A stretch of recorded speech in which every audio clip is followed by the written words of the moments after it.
ਤੁਸੀਂ ਐਂਟਰੀ ਕਰਨਾ ਚਾਹੁੰਦੇ ਹੋ ਐਂਟਰੀ ਕਰੋ। ਉਹਰੇ ਨਿਊਜ਼ਸ ਪਬਲਿਕ ਨੂੰ ਤੰਗ ਕਰ ਰਹੇ ਹੋ, ਇਹ ਨਾ ਕੰਮ ਕਰੋ।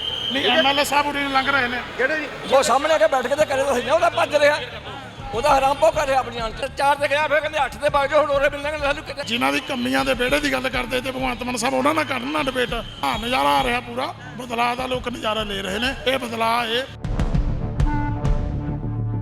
ਚੱਲ ਜਾਓ, ਸਾਨੂੰ ਕੋਈ ਇਤਰਾਜ਼ ਨਹੀਂ। ਤੁਸੀਂ ਐਂਟਰੀ ਕਰਨਾ ਚਾਹੁੰਦੇ ਹੋ ਐਂਟਰੀ ਕਰੋ। ਉਹਰੇ ਨਿਊਜ਼ਸ ਪਬਲਿਕ ਨੂੰ ਤੰਗ ਕਰ ਰਹੇ ਹੋ, ਇਹ ਨਾ ਕੰਮ ਕਰੋ। ਨਹੀਂ ਐਮਐਲਏ ਸਾਹਿਬ ਉਰੇ ਨੂੰ ਲੰਘ ਰਹੇ ਨੇ। ਕਿਹੜੇ ਜੀ? ਜਿਹੜਾ ਦੀ ਲਿਸਟ ਬਣੀ ਹੈ ਉਹੀ ਸਾਰੀ ਸੈਪਰੇਟ ਸਿਕਿਉਰਿਟੀ ਐਂਟਰੀ ਗੇਟਸ ਬਣੇ ਨੇ, ਹਰ ਬੰਦੇ ਦੀ ਵੱਖਰੀ ਐਂਟਰੀ ਹੈ। ਤੁਹਾਡੀ ਐਂਟਰੀ 4 ਨੰਬਰ ਤੋਂ ਹੈ, ਤੁਸੀਂ ਜਾ ਸਕਦੇ ਹੋ। ਜੁਨੇਜਾ ਸਾਹਿਬ ਆਪ ਆਮ ਪਬਲਿਕ ਦੀ ਐਂਟਰੀ ਦੱਸ ਦਿਓ ਨਾ ਕਿਹੜੀ 4 ਨੰਬਰ ਤੋਂ 4 ਨੰਬਰ ਤੋਂ ਚੱਲ ਜਾਓ। ਤਾਂ ਇਹ ਪੁਲਿਸ ਅਧਿਕਾਰੀ ਨੇ ਕਹਿੰਦੇ ਨਜ਼ਰ ਆ ਰਹੇ ਨੇ ਕਿ ਸੋ ਪ੍ਰਸ਼ਾਸਨ ਦਾ ਕਹਿਣਾ ਹੈ ਕਿ 4 ਨੰਬਰ ਜਿਹੜਾ ਗੇਟ ਹੈ ਉੱਥੋਂ ਦੀ ਜਿਹੜੀ ਐਂਟਰੀ ਹੈ ਉਹ ਕਿਸਾਨਾਂ ਦੀ ਹੋਵੇਗੀ, ਉਸ ਤੋਂ ਬਿਨਾ ਉਹ ਇੱਧਰ ਦੀ ਨਹੀਂ ਜਾ ਸਕਦੇ। ਗੱਲਬਾਤ ਕਿਸਾਨ ਆਗੂਆਂ ਦੇ ਨਾਲ ਕਰਨ ਦੀ ਕੋਸ਼ਿਸ਼ ਕਰਦੇ ਹਾਂ। ਹੱਲ ਕਰ ਰਹੇ ਹਾਂ ਟਾਈਮ ਤੇ। ਉਹ ਸਾਹਮਣੇ ਆ ਕੇ ਬੈਠ ਕੇ ਤੇ ਕਰੇ ਤੁਸੀਂ ਉਹਦਾ ਭੱਜ ਰਿਹਾ, ਉਹਦਾ ਹਰਾਮ ਭੋ ਕਰ ਰਿਹਾ ਆਪਣੀ ਜਾਨ ਚ। ਸੋ ਤੁਹਾਨੂੰ ਪਹਿਲਾਂ 4 ਨੰਬਰ ਗੇਟ ਤੇ ਜਾ ਕੇ ਆਏ ਹੋ, ਸਾਨੂੰ ਪਤਾ 4 ਤੇ ਗਿਆ, ਫਿਰ ਕਹਿੰਦੇ 8 ਤੇ ਵਗ ਜਾਓ, ਹੁਣ ਉਹਰੇ ਮਿਲਣਗੇ ਸਾਨੂੰ ਕਿਤੇ। ਹੈਰਾਨ ਲੱਗਦਾ ਤੁਹਾਨੂੰ ਘੁਮਾਇਆ ਟਾਲਿਆ ਜਾ ਰਿਹਾ, ਟਾਲਿਆ ਜਾ ਰਿਹਾ, ਸਭ ਗੱਲ ਟਾਲਿਆ ਜਾ ਰਿਹਾ। ਹੁਣ ਹੁਣ ਅਗਲੀ ਰਣਨੀਤੀ ਕੀ ਹੈ? ਅਸੀਂ ਕਿ ਦੇਖਦਾ 4 ਨੰਬਰ ਜਾ ਕੇ ਵੀ ਸਾਨੂੰ ਲੰਘਣ ਲੱਗੇ, ਉੱਥੇ ਰੌਲਾ ਪਾਏਂਗੇ ਚੱਲ ਕੇ। ਨਹੀਂ ਪ੍ਰਸ਼ਾਸਨ ਸਾਨੂੰ ਟਾਲ ਮਟਾਲ ਕਰ ਰਿਹਾ। ਕਦੇ ਕਹਿ ਰਿਹਾ ਵੀ ਤੁਸੀਂ 1 ਨੰਬਰ ਗੇਟ ਚਲੇ ਜਾਓ, ਕਦੇ 3 ਨੰਬਰ ਗੇਟ ਚਲੇ ਜਾਓ। ਉਹ ਮਤਲਬ ਸਾਨੂੰ ਹਰਾਸਮੈਂਟ ਕਰ ਰਹੇ ਨੇ। ਕਦੋਂ ਤੋਂ ਤੁਸੀਂ ਇੱਥੇ ਲਗਾਤਾਰ ਕਰ ਰਹੇ ਹੋ ਕੋਸ਼ਿਸ਼? ਪਹਿਲਾਂ ਕਹਿੰਦੇ 4 ਨੰਬਰ ਗੇਟ ਤੇ ਵੀ ਤੁਸੀਂ ਗਏ ਸੀ। ਹਾਂ ਸਾਨੂੰ 1 ਘੰਟਾ ਹੋ ਗਿਆ ਲਗਭਗ ਹੋ ਰਿਹਾ।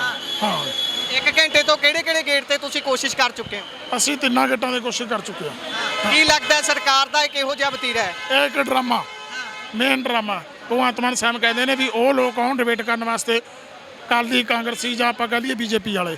ਉਹ ਤਾਂ ਲੋਕਾਂ ਨੇ ਨਕਾਰ ਕੇ ਮੈਦਾਨ ਵਿੱਚੋਂ ਬਾਹਰ ਕੱਢ ਕੇ ਗੇਰਤੇ ਨਾ।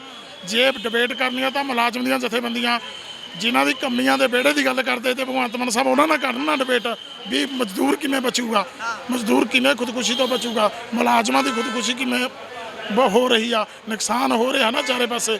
ਸਭ ਤੋਂ ਵੱਡੀ ਗੱਲ ਆ ਜਿਹੜੀ ਵੱਡੀ ਗੱਲ ਆ ਪੰਜਾਬ ਦੇ ਨੌਜਵਾਨਾਂ ਨੂੰ ਚਿੱਟੇ ਤੋਂ ਬਚਾਉਣ ਦੀ ਆ। ਜਿਹੜੇ ਮੁੱਖ ਮੰਗਾਂ SYL ਦੀ ਗੱਲ ਕਰਦੇ ਆ, SYL ਦਾ ਨਾ ਚੱਲੀ ਆ ਨਾ ਚੱਲਣੀ ਆ, ਨਾ ਪੰਜਾਬ ਦੇ ਲੋਕ ਚੱਲਣ ਦੇਣ। ਪਰ ਜਿਹੜੀ ਅੱਜ ਚਿੱਟੇ ਦੀ ਨਹਿਰ ਵਗ ਰਹੀ ਆ, ਪਹਿਲਾਂ ਉਸ ਨਹਿਰ ਨੂੰ ਰੋਕਣ ਦੀ ਲੋੜ ਆ। ਪਰ ਉਧਰ ਭਗਵੰਤ ਮਾਨ ਸਾਹਿਬ ਦਾ 1% ਵੀ ਧਿਆਨ ਨਹੀਂ। ਜਿਹੜਾ ਕੁਝ ਉਹ 70 ਸਾਲ ਵਾਲੇ ਕਰਦੇ ਤੇ ਉਹਨਾਂ ਨਾਲ ਭਗਵੰਤ ਮਾਨ ਸਾਹਿਬ ਟੱਪ ਚੁੱਕੇ ਨੇ। ਆਮ ਆਦਮੀ ਨਾਲ ਆਮ ਵਾਲੀ ਹੋ ਰਹੀ ਹੈ, ਆਮ ਲੋਕਾਂ ਵਾਲੀ। ਹਾਂ ਨਜ਼ਾਰਾ ਆ ਰਿਹਾ ਪੂਰਾ, ਬਦਲਾਅ ਦਾ ਲੋਕ ਨਜ਼ਾਰਾ ਲੈ ਰਹੇ ਨੇ। ਇਹ ਬਦਲਾਅ ਇਹ ਇੱਕ ਮਤਲਬ ਦਾ ਮੁਲਾਜ਼ਮ ਜਥੇਬੰਦੀ ਦਾ ਆਗੂ ਆਇਆ, ਉਹਨੂੰ ਜੇਲ੍ਹ ਵੱਲ ਲੈ ਗਏ। ਦੇਖੋ ਤੁਸੀਂ ਦੇਖੋ, ਉਹਨੂੰ ਗ੍ਰਿਫਤਾਰ ਕਰ ਲਿਆ ਗਿਆ। ਡਿਬੇਟ ਬਾਰੇ ਬੁਲਾਇਆ ਜਾ ਰਿਹਾ। ਪੰਜਾਬ ਬੋਲਦਾ ਗੱਲ ਕਰਦੇ ਨੇ ਉਹ ਵੀ ਪੰਜਾਬੀ ਆਉਣ, ਵਿਚਾਰ ਕਰਾਂਗੇ ਅਸੀਂ। ਪਰ ਉਰੇ ਤਾਂ ਆ ਕੇ ਉਹਨਾਂ ਨੂੰ ਤੁਸੀਂ ਪੰਜਾਬੀ ਨਹੀਂ? ਅਸੀਂ ਇੱਕ ਪੰਜਾਬੀ ਕਿਸਾਨ। ਇਹ ਕਿਉਂ ਨਹੀਂ ਅੰਦਰ ਜਾ? ਬਸ ਤੁਹਾਨੂੰ ਪਤਾ ਇਹ ਤਾਂ ਸਿਰਫ ਡਰਾਮਾ ਤਾਂ। ਉਹਨਾਂ ਦੇ ਕੱਪੜੇ ਲਾ ਕੇ ਉਹਨਾਂ ਦੇ ਬੰਦਿਆਂ ਵੱਲੋਂ ਤਾੜੀਆਂ ਮਰਾਈਆਂ ਜਾਣੀਆਂ ਵੀ ਦੇਖੋ ਜੀ ਭਗਵੰਤ ਮਾਨ ਸਾਹਿਬ ਨੇ ਦਬਲ ਲਏ ਸਾਰੇ। ਪਰ ਜੇ ਵਿਚਾਰ ਕਰਨੀਆਂ ਮੇਰੇ ਨਾਲ ਕਰਨ, ਫਿਰ ਦੇਖਦੇ ਹਾਂ ਕਿਹਨੂੰ ਦਬਲਦਾ ਕੋਈ। ਮੇਰੇ ਨਾਲ ਬੈਠਣ ਭਗਵੰਤ ਮਾਨ ਸਾਹਿਬ। ਮੈਂ ਗਿਣਾਉਣਾ ਮੁੱਦੇ ਕਿਹੜੇ ਨੇ।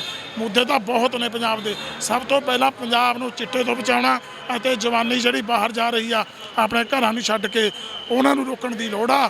ਕਿਸਾਨੀ ਦਾ ਬਾਅਦ ਵਿੱਚ ਵੀ ਬਚ ਜੂ, ਕੋਈ ਗੱਲ ਨਹੀਂ ਹੈਗੀ ਇਹਦੇ ਵਿੱਚ। ਧੰਨਵਾਦ ਬਹੁਤ ਬਹੁਤ। ਸੋ ਇਹ ਸਨ ਸਾਡੇ ਨਾਲ ਕਿਸਾਨ ਆਗੂ ਜਿਹੜੇ ਕਿ ਆਪਣੇ ਮੁੱਦੇ ਲੈ ਕੇ ਪਹੁੰਚੇ ਹੋਏ ਸੀ। ਪਰ ਉਹਨਾਂ ਦਾ ਕਹਿਣਾ ਹੈ ਲਗਾਤਾਰ ਸਾਨੂੰ ਟਾਲਿਆ ਜਾ ਰਿਹਾ, ਕਦੀ ਕਿਸੇ ਗੇਟ ਤੇ ਕਦੀ ਕਿਸੇ ਗੇਟ ਤੇ।